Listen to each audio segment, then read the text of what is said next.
Hey, welcome, all my right thinkers. Thanks for tuning in to check out your boy, P4. Thinking right out here in my land what I do for you. I got something nice for you today. Let's go. Realism, 25 rules to live by. Storytelling, story with a message. There's a message in the story for life. I give life lessons. You tune in and receiving them. I appreciate you. We got a good thing going. Let's do what we do. Right thinking mission, and I'm on it, is to enlighten, inspire, educate, and motivate you, the individual, to a higher spiritual level of enlightenment. Right thinking way of life through mental and spiritual discipline. Practice daily will help and guide you to attain your goal of spiritual enlightenment, aka know thyself. My mission is that all right thinkers know thyself. If you're a right thinker, your goal is to know thyself. See where we going with this? Let's get there together. So I ask you the question: do you know you? You will when I'm through. It's rhetorical, but if you have an answer for yourself, tune in. I can help you with that. That's what I do for you. A person who knows not and knows not that they know not is foolish. Disregard them. A person who knows not and knows that and they know not. It's simple. You can teach them. That's why I do what I do for you. Appreciate you too. Stay tuned. I got more for you. A person who knows not and believe and think that they know is dangerous. Avoid them. I do. A person who knows and knows not that they know is spiritually asleep. I can awaken them. I'm the spiritual alarm clock here to wake you up with knowledge of self. That's what I do for you. A person who knows and knows that they know is wise. Follow them. All these persons reside in you. Right thinkers know thyself. And to my eye, be true. Right thinkers, let's talk about death.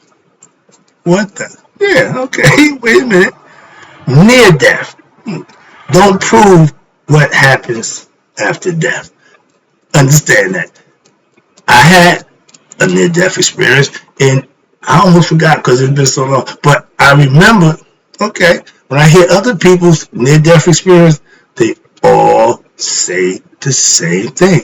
And that's only because you only limit to what you know up here. If you have understanding, you can interpret and understand. But if you don't have a clue. Okay? So, because you thought you were dying, the real starts and the mind goes, all of a sudden everything flashes before your face. Everybody tells the same story. So that's how it's done. Okay. But ain't nobody deaf, died, finality, and then come back. You may lost oxygen or lost whatever they said at the table, they brought you back. That's near death. Whatever happened between that time, that all in your mind. And understand that. I'm not arguing. I understand. Why? Because been there, done that. That's why. But I like to hear somebody else's concept, what they went through. I can answer for me. And like I said, I do a lot of listening. Now I'm going to do some talking. Why? About what mine was. That's all. And like I said, I asked my brother-in-law, what did he experience with his near-death experience? Because he had to get paddled. Okay. Same story. And no matter how my man, it's all you can go by is what you conceive or perceive to happen. It's not a right or wrong answer. Well, no.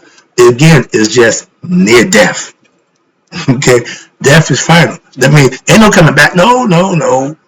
Death is death. Near death, everybody has experience, or a lot of people do, and they're all the same thing. So that don't change. It's just your story, just your perception. Okay, we all got one. Everybody might not have had a near-death experience, so they might not be able to talk about it. Again, unless you experience something, or you have an opinion, or you got what somebody else said, you don't have the wisdom and the experience. So some things you might just leave alone. Well, that's what I do. Personally, I just speak for myself. All right, but now, in his story, was only what, again, went through his mind. Just like when you dream. You can only dream what you conceive in your own mind. So dreams are what? Internal. Just like near-death experiences. You're going to experience something that only you can identify. And when you try to explain it and express it, you can do the best. But all of them sound the same. All the stories sound the same. That's what I'm saying. But again, your level of spiritual knowledge, aka self-knowledge, will, okay, aid you. Why? Because if you have internal knowledge, understanding of self, when you're going through that near death, you don't freak out, you don't panic, you just handle yourself. That's what I did, and I wasn't even enlightened to I am now, but I knew I had that fight internal will in that situation. Cause I said, yo, not like this. No, not like, no. So I'm fighting. Wasn't no light, wasn't nobody, no, that not, no, again, my vision was different. Why? I'm fighting the overdose. I'm not fighting. I did something that was wrong. I did it. When it happened, everything changed. Okay? If you do something and you experience what you call near-death experience from what you did, if you do that again, you damn fool. What I did then, haven't done since. That lifestyle I was living, never went back. I said during the time I was going through it, I'm about to just pass out. I'm scared to fight my family. I refused to go unconscious. I just kept fighting. My body said, man, I had no, the body was just like jelly. And the people I was around, they think I'm just enjoying the high. So they don't know I'm losing it. I'm about to go out. Okay, I done been around. I see people go out. I done see people. I was one of them at that time. So now it's me. I'm talking to myself. I talked myself through that thing. And when I got to where I was somewhat able to move again, man, I crawled. Okay, out in the hotel room, left everything and everybody. Ain't looked back. Don't even remember who the hell I was with. Okay, that's how far I put that out of my mind. Look, that was back in 1984. Okay, so that's my personal experience. I'm gonna leave it there. I ain't gonna get on in depth. That ain't the point. The point is we all go through experience that we can comprehend for ourselves. That's all. You can't have nothing outside you, so understand that. Okay. I also have what I call a near-death experience overdose. I just took a little breakdown. Moving on. All right. Death, understand, is final. Not near death. No, near death is again, you just running through the mindset.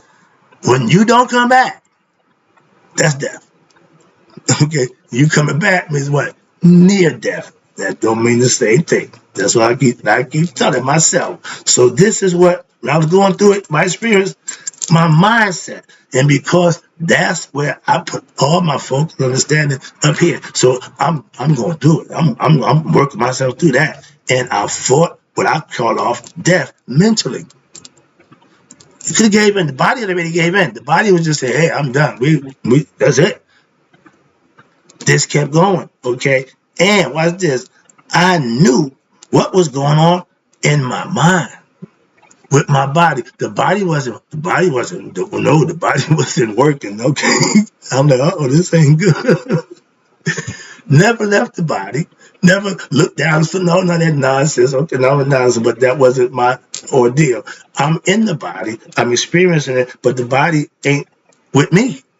Okay, that's the best way I can explain my near death. Okay, now I have always been a thinker. Thank God. Why? And doing my near death experience, that's what got me through thinking. Hence, right thinking. I ain't ever gonna not think.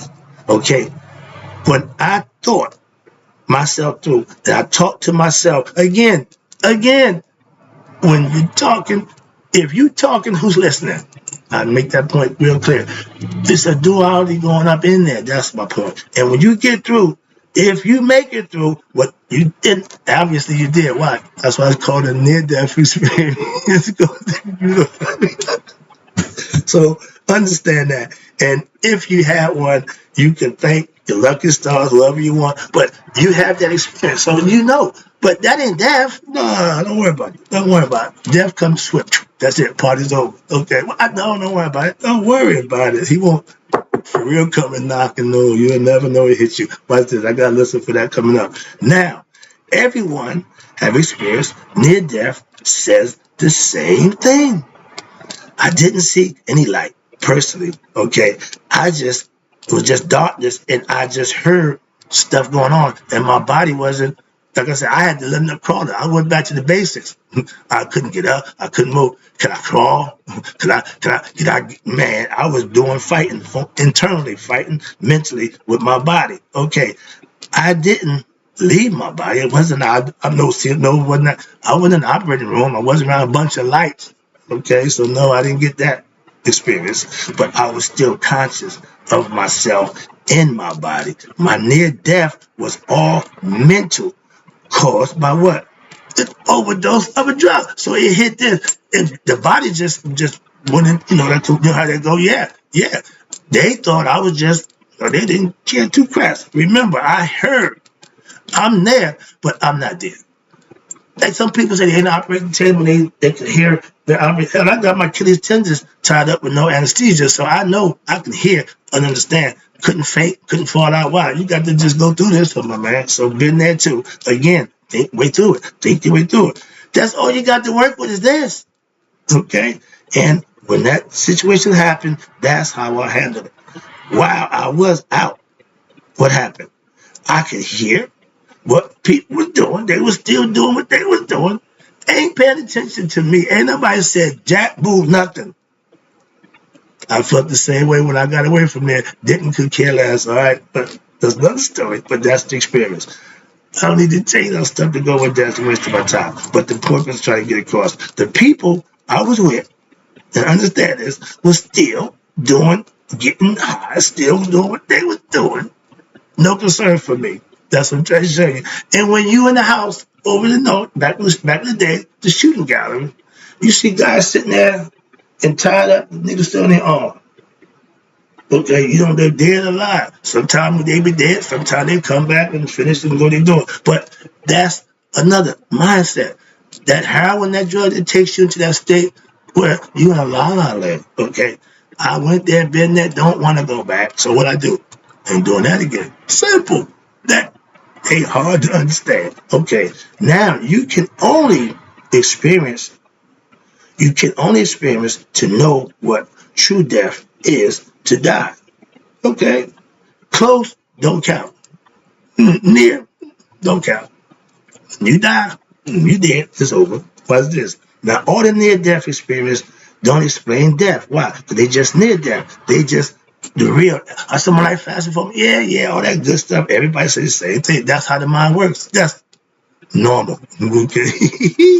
So, but if your heart stops and oxygen don't get to your brain in enough time, that's death. Why? Because the brain can't operate if it don't get oxygen. If the heart ain't working, it ain't doing its job. So, yeah, death is imminent for you. Not near. And those who experience that, it's because somebody was operating on them, somebody was juicing them up, somebody was trying to resuscitate them. But when death comes, you can do all you could. Sometimes it works, sometimes it don't. Okay, simple as that. Moving on. When you got a 50-50 shot, I take them odds. I take them odds. I got a 50% chance of being right and 50% chance of being... Can't get no better odds than that. Moving on. And if you want fair, that's fair as it's going to get. Okay, now, again, if your heart stops, you die. Death was then. Okay, moving on. I tell a joke about when I was a kid, I was told a joke. You fall asleep behind the wheel at 60, 70 miles an hour. When you wake up, you can wake up dead. Don't worry. That's one. You ain't had no near-death experience with that. But you wake up dead, okay? Wherever you're going to be, either you're in the process of getting another body, but you ain't here. You ain't, you bye-bye, all right? So now, death to the physical body is natural. That's something you can't get around. But you don't die at old age. Oh, no, you die with complications of the body. Something's going to go wrong. Okay, so you can't move on to the next level of spirituality in the physical body. So what that means? The body got to die. It stays here. I want to go to heaven. Okay, but you got to die. Oh, why I got to die? Oh, see right there. But you want to go to heaven. There's some prices to pay. So understand that. And that price is this can't go with you. You got to go to that eye of that needle with nothing. Same way you came out. Okay? But if only way you're going that way is if you did something while you're here to give you the opportunity. If you ain't did that, you ain't even close. You ain't even in the ballpark. Moving on. Okay? That's the reincarnation. For some people of ignorance, they destined to reincarnate. And karma don't care. Moving on. That's her job. Now, wrap it up again. I appreciate you tuning in. Like I said, it don't take long to tell the truth. Our minds are like what? The last to leave the body. Okay, we stay till the party is over. Okay, when it's no longer receiving information from the body, it's no longer body receiving, doing what they wanted to do. Uh-oh, time to sprout the wings. Now you become an angel. One way or another, the spirit is leaving. Okay, Elvis is leaving the building. Moving on. Our spirits experience, what's this? Our spirit, human experience, bodies, we learn it, okay? And our higher spiritual self will take over if we what? We do the things that we need to do, earn our blessings, okay, our wings. Why? Because now the spirit can go back to the maker. Everybody got that same philosophy. It ain't changed since we brought it into existence. So you can call it what you want. Again, I ain't got time for that. Wrap this lesson up. I again appreciate you tuning in. We are born, what? Ignorant of who? Ourselves. Why? The spirit got no memory, but the conscious, that's brand new. It recycles. That's what dies with the body. Two deaths. First the physical body, and then the conscious. Why? If it don't pass the spirit consciousness, it can't go home. Why? It don't know itself. Do over, reincarnate. But if you gain knowledge of self, if you reach that level, and that's the goal for all human spiritual beings, what? To know thyself, the spirit needs to become what? Conscious of what? Who it is. Not just your name, your sex, your age, all that nonsense. No, the true self is God. And if you don't know that, you don't know Jack, and you can't go back. Why? When you're going this way, you ain't going home. Why? You don't know where you're going. Moving on. We all are, again, spiritual beings in physical body. The one difference is this thing that's on our shoulders that everybody get a fresh start with. That's why it's up to you, aka free will, to do what you want to do. So if you had a near-death experience, whatever caused that near-death experience, you might want to refrain from doing that. I'm just saying. I tell you the joke. You gotta go to the doc. He said, Doc, it hurt anytime I do that. I said, okay, don't do that. Doc, this almost killed me. You gonna try it again? No, I'm good. You need me to tell you that? Common sense should be normal. It should be natural. So that's the right thing. Cause I appreciate you tuning in. But remember, near death don't explain death. Okay? And in closing, may all my right thinkers, all those who had near death experience, live to be 100 bodies a day. So I never know that you guys have passed away. I know soon it's gonna be my day. I ain't worried. Are you?